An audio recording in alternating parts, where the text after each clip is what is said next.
Welcome, travelers, to my realm of nightmares. Allow me to be your personal assistant. Come in, take a seat, get comfortable. For when you step into my realm, there's no stepping out.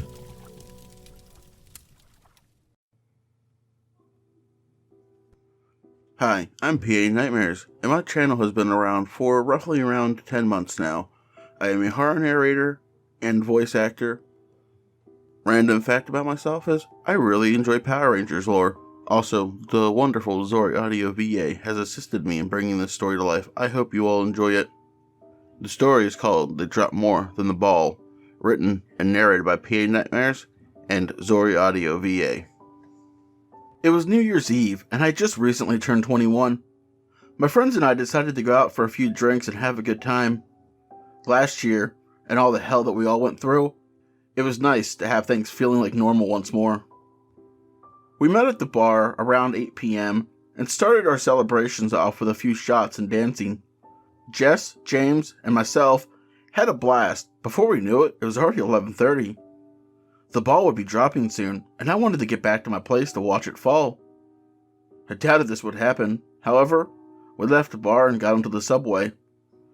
The subway was old as shit. This thing looked like it had not been updated since the creation of the subway in 1897. But it ran and got us from point A to point B, and I was fine with that. James got on the train and practically passed out. He had way more to drink than Jess and I, so while James slept, we kept an eye on him and talked. We had always had a bit of chemistry, and I thought, why not now? So I made my move. Hey, Jess, I've always thought we had something. I know we've been friends for years, and I count you among my very best friends, but I wanted to know if you would go out with me. I finished staring this all out at what I am sure was one long-winded sentence. To my surprise, she giggled at me. I'd like that, Leon. Took you long enough to ask me. Seriously, if you hadn't asked me by the end of the night, I was gonna ask you. She finished, and we were talking when suddenly my phone interrupted us with that damned emergency service warning. This is an emergency service alert. This has been issued countrywide. Stay indoors. Get to your basement. There has been an attack on America, and foreign nuclear missiles have been launched at key cities in America. The armed forces have been deployed and are trying to disable them as we speak. Until further notice, America is under martial law. May you all be safe, and may God bless America. The recording stopped, and I looked over at Jess. This has got to be a hoax, like the Y2K thing, you know? The one where all the technology was meant to stop working? I looked at Jess as the emergency alert played through not only my phone, but every phone on the subway, as well as playing on a loudspeaker of the train. It played on repeat, and everyone was starting to freak out a bit. The subway operator asked everyone to stay calm and stay in their seats, but his words were cut short. A sound louder than any crack of thunder shot forth through the inside of the subway, followed by a loud sound of screeching metal. I could feel the train start to tilt, and the lights flickered. For a brief moment, I swore I was weightless as I was thrown forward onto the other side of the train car. The moment my back hit it, I felt a brief pain, and then nothing. Laying on the ground, I could feel the cold earth under me. I was no longer on the train, but outside of it. I could see Jess leaning over another person's body. What she was doing, or who it was, I could not tell at first, as my vision was blurry. But slowly, the ringing in my ears reduced, and my vision goes from blurry to having a double to finally coming into focus. I then saw who she was leaning over. It was James. As I sat up, I started to cough. This was when Jess finally noticed I was awake. She rushed over to me. Oh my god, Leon, are you okay? She embraced me in a hug. The second she did, pain shot through my body. Ouch, ouch, ouch! Jess, that hurts! I think my ribs might be broken. Can you not squeeze so hard, please? Also, I'm happy to see you as well. How's James? She let me go, and I comically collapsed to the ground, but the cool, wet dirt felt so good as I lay there trying to psych myself up to stand up. I realized I heard sobs coming from Jess. Jess, tell me what's wrong. Is James okay? No, Leon. He's dead.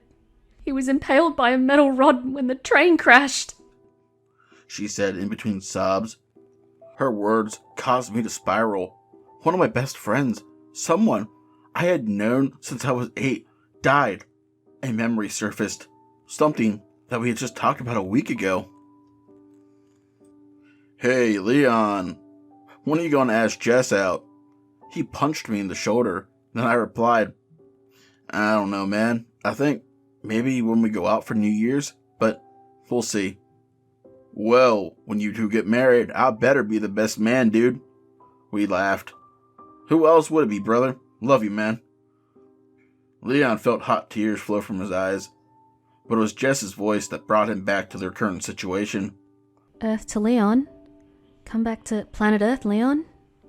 I could hear her say as I slowly came to once more. What were you thinking about, Leon? I was just thinking about James and a conversation we had last week. It's nothing. We gotta get going. We need to find a way out of this shit show that we found ourselves in. Jess came over and helped me to my feet. I threw my arm over her shoulders and we made our way through the unfamiliar underground corridors. We used our cell phones to help us see. After we had walked for a few feet, the light from the hole that we had fell through faded and we were engulfed in darkness. As we walked, I could hear the sound of water dripping down into the underground corridor we were in. Honestly, I keep calling it that, but fuck, I don't know what else to call it. A cave may work. Yeah, let's go with a cave from now on. Jess and I walked. I noticed something that did not make sense. The walls shine like it housed some sort of metal. I thought this was odd, but it was nothing to be concerned with. As we walked, Jess abruptly stopped. She bent down to investigate something. What is it, Jess?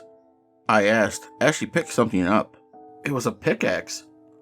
We looked on and saw the cave was littered with helmets, pickaxes, and a case of old dynamite. Looks like this used to be an old mining site. Huh. I wonder what made them stop digging the tunnel and build the subway instead. I asked, but I honestly did not expect to find the answer. However, as we walked, we came to a fork in the path. Jess and I argued on which way to go. Eventually, I won out. Let's go left. It looks like it's downhill. We probably could find an opening or something to squeeze through. Jess said. No, let's go this way. I think I can feel the wind.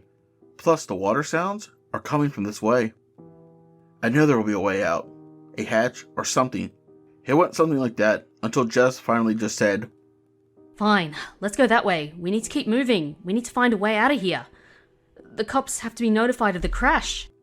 Speaking of, what do you think caused it? You think that a bomb really did hit the city, Jess? No, if it did, how would we still be alive?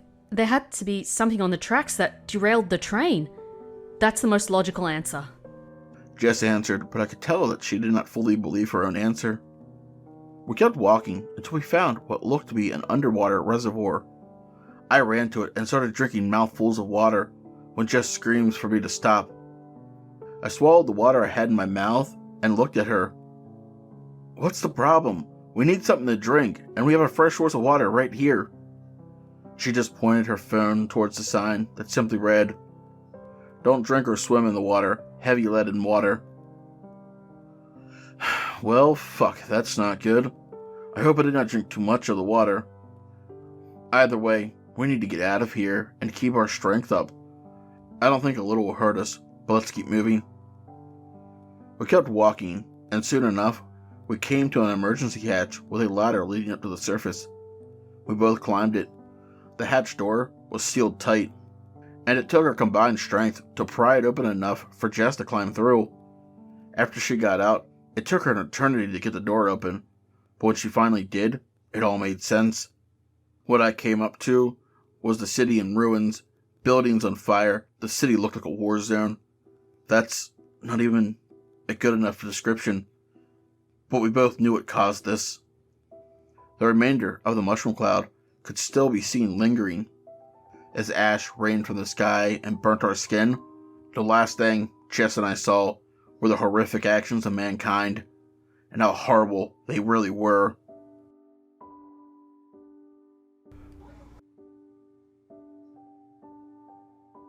Tonight's story was They Dropped More Than the Ball, written and narrated by myself, featuring Zori Audio VA. If you've not already done so, please check her out, as she is an amazing voice actress, and you will definitely enjoy her content over on her channel. The links will be in the description below. Hey, did you have merch? Yeah, it's crazy, right? But I do. And if you'd like to walk around representing my realm and gaining new travelers, the links to my merch store, as well as all my other social medias, will be in the description below.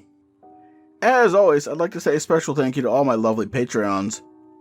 242 Reads, Rando Calrissian, Seraphine, the Midnight Bard, Creepy Clown Girl, Mia Mina, Philia Noctis, Hair Raising Narratives, Spooky Boo's Scary Story Time, Lycan Trucker, and Nathaniel Nelson. If you'd like to join these lovely travelers by light of my fire, you can do so by becoming a Patreon as well. The support is always appreciated but never expected. Please don't forget to like, comment, share, subscribe, and ding that bell if you're new for all future content, as it will really help the channel grow and push this video out into the algorithm. But as always, travelers, once you step into my realm, there's no stepping out.